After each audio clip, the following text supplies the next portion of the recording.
Chụp hàng jadi pulang air ini apa itu? Iya. Kok truk kok sai gitu. À, nghe đi. Rồi cái con ta revo thì phải nhập vào trong trục vậy.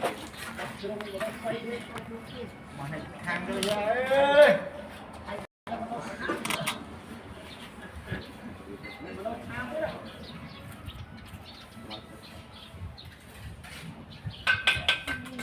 Thì giờ mong coi đi luôn cho cháu ơi.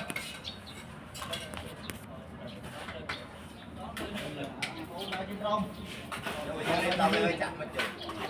Hả? Tao mới chạm mình. Tao mới chạm tông đi. Không. Ăn lên có chạm tông đi. Chạm hả? Chạm. Bắt ra. Chạm tông mấy khó. Chạm tông kìa. Đồ tẹp pin.